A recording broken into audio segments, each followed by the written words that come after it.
Morning, Trainiacs. Pretty intense group ride this morning. How's this for surging and settling in? Average power, 165. Normalized power, 233. That means that there was a heck of a lot of BAM and then a lot of easing off. Top end power, 881. Whoa. Now, in my opinion, after what I've learned this year, was really intense efforts are extremely important, and especially as you start aging a little bit. Basically, once you get past the age of 30 and your testosterone levels start dropping, really critical. Let's talk about that today. You look like Buddy Holly.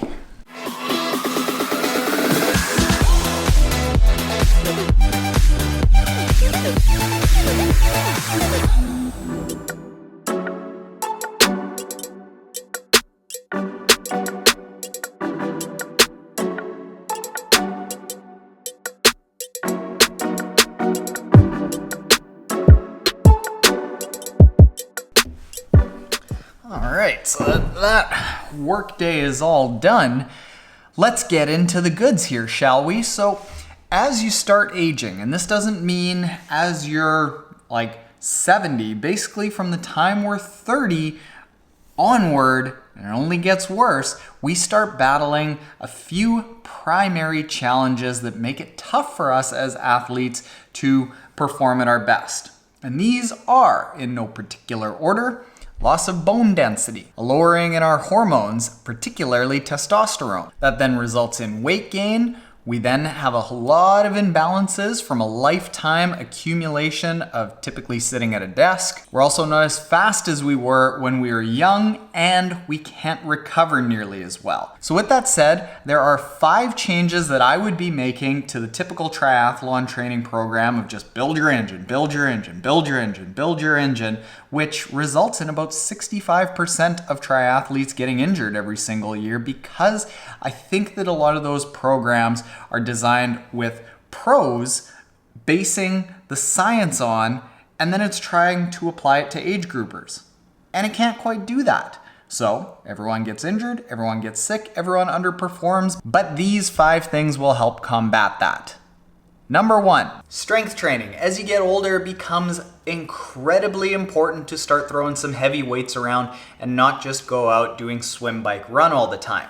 There are a couple of benefits to strength training as it relates to people that are 30 years old and older. Number 1, really heavy strength training, it releases hormones that end up basically balancing out our hormones, making us happier, making us recover a little bit quicker. In general, if we have more testosterone in our body, whether you're a man or a woman, it's a very good thing for you. In addition to that, placing weight on your body helps put load onto your structure. So it helps combat that bone density issue that starts to degrade as we get older. Strength training, very important as we get older.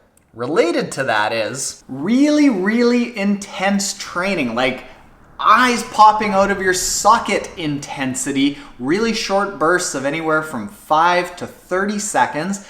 I like doing it on a trainer because it's very controlled. On a track, you can potentially injure yourself. In the pool, it's hard to get up to that extreme intensity, but really intense training helps produce a lot of those same hormones that strength training does. And in addition to that, I would recommend that everyone, as they get older, incorporate some really fast bursts of intensity. Because we aren't as fast as we were when we were younger, everyone starts naturally gravitating more towards what they're good at and away from what they're bad at. So everyone starts doing a larger and larger proportion, and studies have shown this, of just kind of that low hum, that gray area kind of training. But really intense training can help combat that slowdown and actually make you faster than you were as a youngster. Next, right in line with all that strength training, there's a huge amount of importance on mobility training. Basically, Us age groupers who don't spend all day being athletes, we spend all day not being athletes, we end up having imbalances. We have tight chests, we have dormant glute medius, we have dormant lats, things that aren't activated in the course of a workday that we need to activate to end up doing swim, bike, run effectively. So we need to put a bigger focus on mobility and just general body awareness and body fitness and good posture than, say, the average 20-something would. So incorporate it into that strength training, incorporate it into all of your swim, bike, run should be a high priority on mobility training. Next thing, as it relates to recovery, we have to put a bigger focus on what we're eating here in the kitchen. Now, because our hormones are starting to decline, a big thing that we need to support that with is really good cholesterol. Cholesterol is the building blocks of hormones. And before you say, hey, cholesterol is bad for your heart, there are basically no studies out there that support that that is actually what's happening. There are actually more studies out there that support that cholesterol helps modulate your blood cholesterol, your fatty acids, your lipid profile, all that good things. So eat them eggs. And then secondly, you need to put an increased focus on fruits, veggies, ideally organic, but don't go crazy or broke with that. But having more vegetables, more minerals, more vitamins, more fruits that aren't just refined sugar, but actually have fiber to slow down the release of sugar, all of that is going to help your body repair itself and basically keep you healthy. When you're a kid, you're like Gumby. You get twisted and turned around, your body could repair itself very easily, no problem. Not when you're older, you need to be putting good things into your body.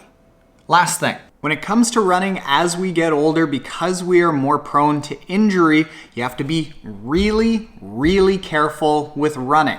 And this means no garbage miles. This means no running tired. This means ideally not running mile after mile after mile on hard surfaces. When we run, we want to do it maybe on soft surfaces like trails, gravel, hills, things like that. We also don't want to run ever with sloppy form.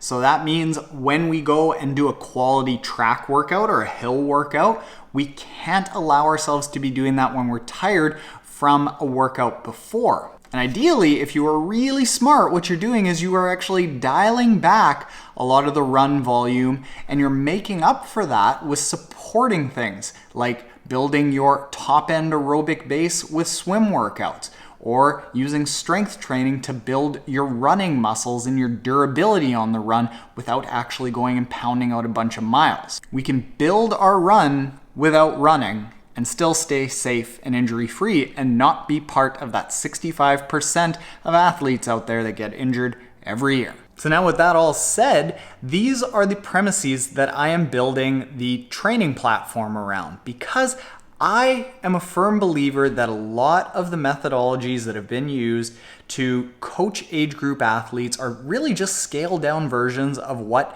applies to the pros and elites that have had all the testing done to them. But we're essentially doing a different sport. We have other obligations, we have other physical stresses, and to expect to be able to react the same way, I don't think is really safe for us or realistic. So if you're digging all the sounds of that, go to triathlontaren.com/team waitlist. And we're getting really close to having the beta version of the platform out. And when it's out, you'll be notified of it. It's not like you're signing up for anything. You're just making sure that you're aware. And with all of that said, if you aren't yet subscribed, hit the subscribe button below. And if you are subscribed, you are the wind beneath my wings. Later, Trainiacs. I gotta go do an actual run now after talking about not running. Very purposeful, quality, controlled, short run.